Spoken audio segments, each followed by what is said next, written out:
I'm staring at my own family through the window like they're strangers. And maybe they are. The rain's hitting my apartment window in thin needles, blurring everything outside. It's barely past 7 in the morning, too early for anyone decent to be pounding on someone's door. But there they are.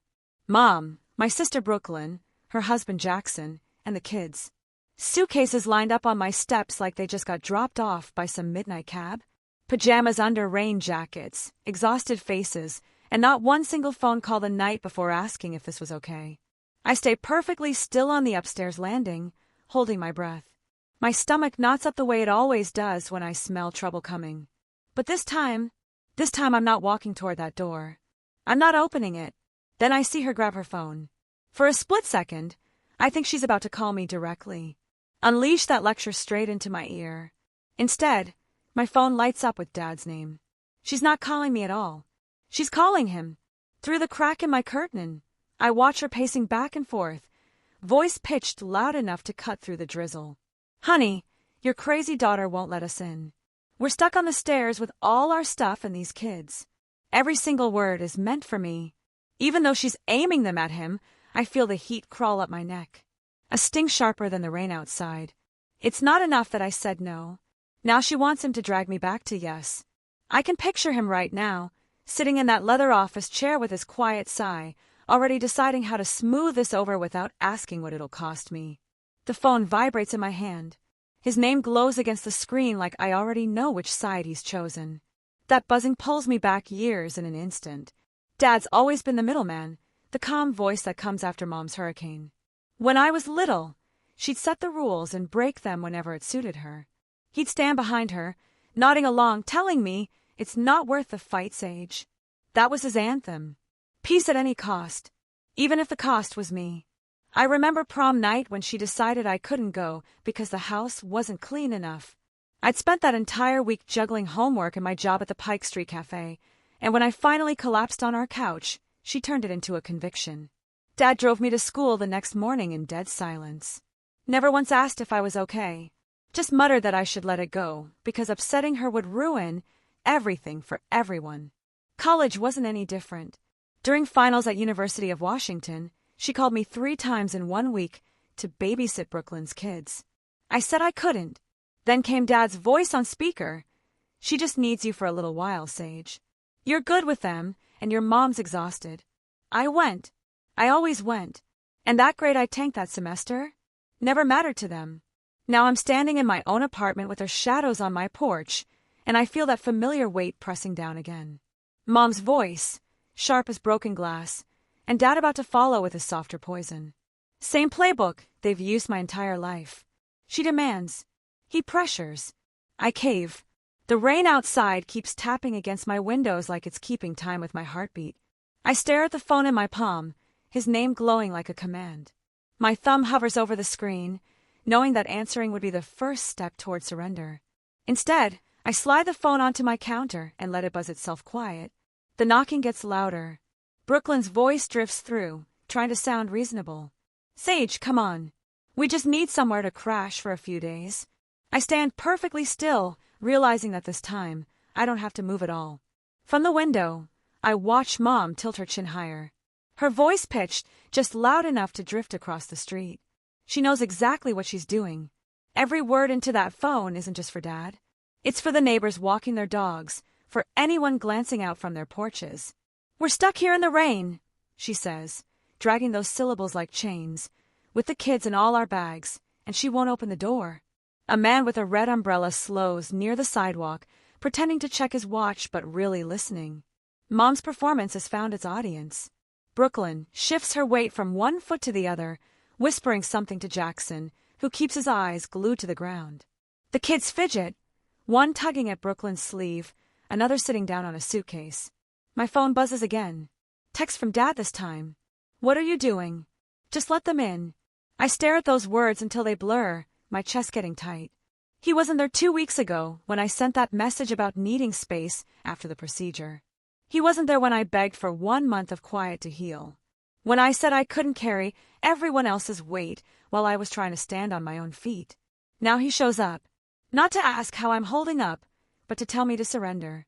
The unfairness sits heavy in my chest, sharper than the drizzle streaking down the glass. Mom knows how to spin the story, and Dad plays along by choosing the easiest path, my compliance. Together, they make me the unreasonable one. The selfish daughter barricading herself against family. The voices outside rise again, each sentence a hook meant to reel me back into the old rhythm. I press my palm flat against the counter, grounding myself in the quiet of my kitchen. For once, I'm not the one knocking. I'm not the one explaining through glass. I catch Mom glancing up at my window like she's daring me to appear. Instead, I step back into the hallway, my pulse steady, waiting for her next move. Her voice outside blurs into background noise as another memory pulls me under. 5 years ago, February night when pneumonia left me shivering under blankets, ribs aching with every shallow breath.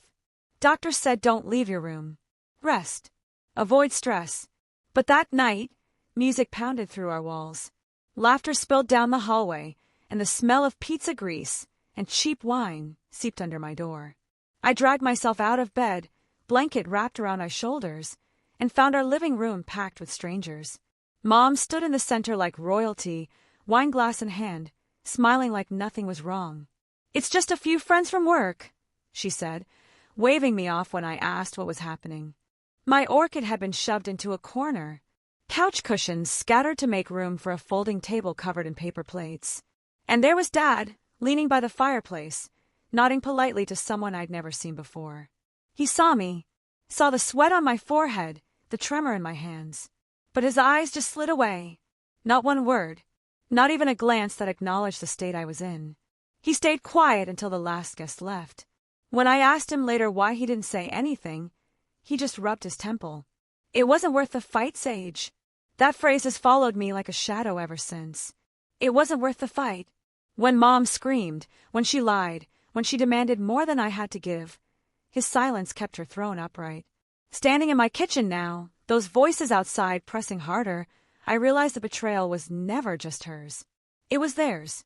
She spoke the words, but he carried them in silence, steady as stone. The weight of both pressing down until I feel my jaw clench. Through the rain-streaked window, Mom gestures wildly, pulling Brooklyn closer like a stagehand in her performance. I close the curtain in one sharp motion, cutting off her theater. The kitchen falls still again, and for the first time this morning, I exhale without shaking.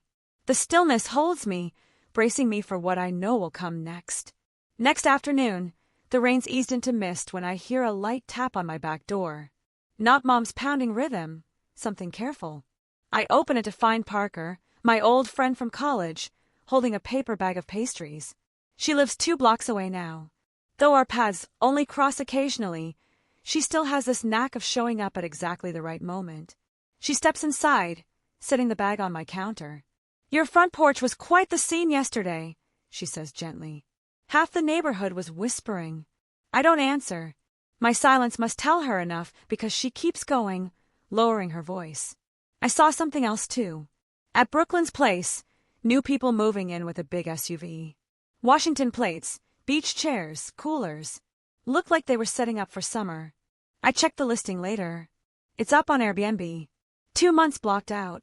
Her words hit harder than that knock on my door had. 2 months. Not a week. Not some weekend emergency. This wasn't last-minute chaos. This was a plan. Mom and Brooklyn rented out the house, pocketed the cash, and decided I'd be their free alternative. Parker's eyes search mine. "You didn't know, did you?" I shake my head slowly, betrayal sharp in my chest. Then another detail comes rushing back, Dad's voice on the phone. The way he didn't sound surprised, only tired. He knew. He knew and said nothing. Let me find out by being cornered. The silence between Parker and me stretches, filled only by the hum of my fridge. I finally mutter. They wanted me to carry it. All of it. And he let them. Parker touches my arm lightly. Then don't. Her certainty startles me, but it feels like air after drowning. I close the bag of pastries. Appetite gone, but her words stay with me. For the first time, I let myself believe I could refuse. That night, I check my locks twice before bed, already thinking about what else needs to change. 2 days later, I'm sitting in the leasing office of this brick building on the north end of Capitol Hill, signing my name across page after page. The pen feels heavy in my hand, but not with dread. More like certainty. I've been living here 6 months already, subletting from a coworker. But today this lease is mine alone. No one else's name. No cosigner. No shadow of permission hanging over me. The manager slides the final copy into a folder and hands it across the desk. "Welcome officially," she says. I nod, tucking it under my arm like armor. That afternoon, I call a locksmith. Watch him replace the deadbolt. I think of Parker's words, how simple she made it sound. Then don't. Boundaries aren't selfish, I realize. They're survival. Every lock clicks into place with a finality I never dared claim before.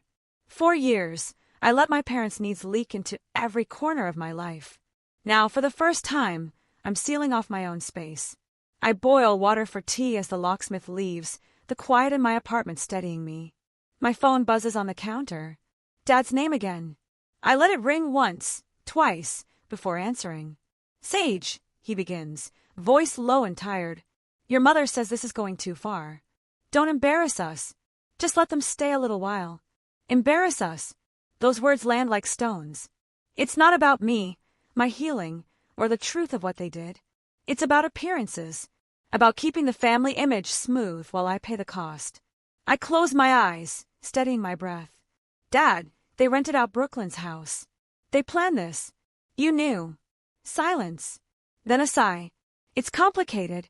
"No," I say firmly. "It's simple. I can't be the solution anymore." He doesn't argue, but his silence holds the same weight it always has, an absence that sides with her. I hang up before it can flatten me. The kettle whistles sharp and bright. I pour the water, letting steam rise, filling the air with something clean. For the first time, I feel like the door between us isn't fragile. It's locked, and the key is mine. That night, I leave the lease folder on the table, unopened but solid. A reminder of the life I'm finally building without their permission. Next evening, my phone lights up again. This time when I answer, both their voices come through. Dad's put me on speaker. I can hear the scrape of a chair, the edge of Mom's breathing. Then her words spilling fast. "You're punishing the kids, Sage. They've done nothing wrong. Do you hear them crying? That's on you." Her tone's sharp, clipped to cut deep.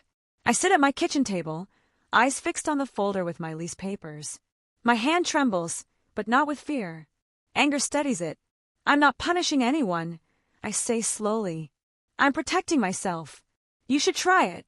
Beat of silence. Then the sound of Mom scoffing. "That's selfish. Family doesn't shut doors. Family helps." I lean forward, pressing the phone against my ear. "Family also doesn't lie. You rented out Brooklyn's house and pretended you were stranded. You dumped this on me and thought I'd fold. That isn't help. It's use." For once, Mom doesn't have a quick reply. I hear her shifting, the faint creak of floorboards. Dad clears his throat. "Sage, just calm down. This has gotten out of hand. We can fix this quietly." Quietly. That word wraps around me like a net. That's always his answer. Smooth it over. Keep the peace. Don't make waves. His silence yesterday. His silence 5 years ago. His silence every time she cut me down. It all gathers in that one request. "Dad," I say, my voice shaking now but clear. "Your silence is just another yes to her. If you won't defend me, then stop asking me to defend myself less." On the other end, nothing. Just a faint shuffle. The sound of someone covering the receiver. Then Dad's breath, ragged, torn between us. I end the call before he can choose. The apartment falls back into stillness. Only sound is the hum of my fridge. I set the phone down, pulse racing. But I know there's no taking back what I just said. I reach for the folder and slide it open, ready to face what comes next. Inside the folder lies more than my lease. I've tucked away envelopes from after Grandma's death, papers I haven't opened in months because I didn't want to stir up the ache. Tonight, I lay them across the table one by one. The estate documents are neat, her handwriting still steady in the margins. 4 years, I believed Mom controlled everything, that she held the keys to tuition money, to the old house on Bainbridge Island, to every decision that touched us. She spoke with such certainty, and Dad never corrected her. His silence became truth. But here it is in ink. The accounts Mom boasted about aren't in her name at all.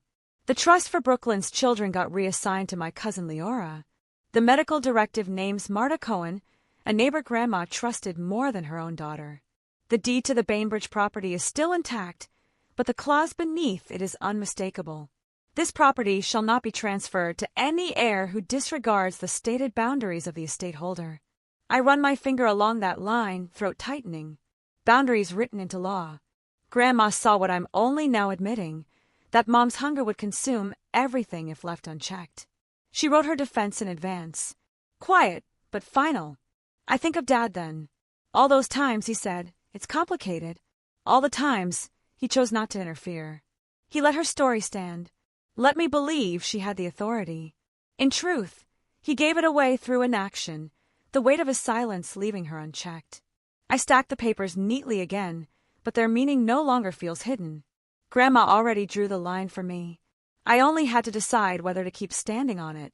The hum of my refrigerator fills the room as I slide the folder shut, already knowing the next step will cut deeper than words. The calls stop after that night. No more vibrating phone on my counter. No more texts asking what I'm doing or ordering me to unlock doors. 3 days pass, each one quieter than the last. And for once, I'm not waiting for the next interruption.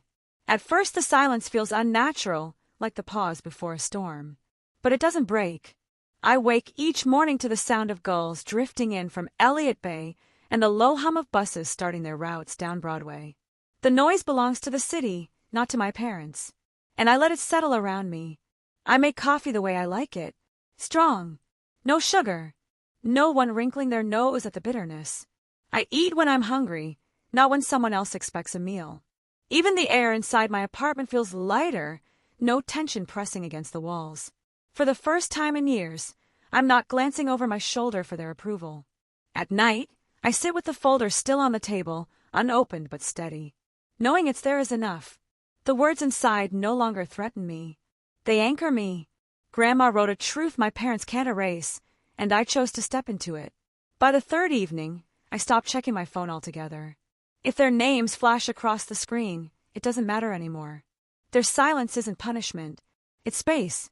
And in that space, I can finally hear my own thoughts without them being drowned out. I lock the door, turn off the lights, and stand in the stillness of my apartment, aware that the next choice will be mine alone.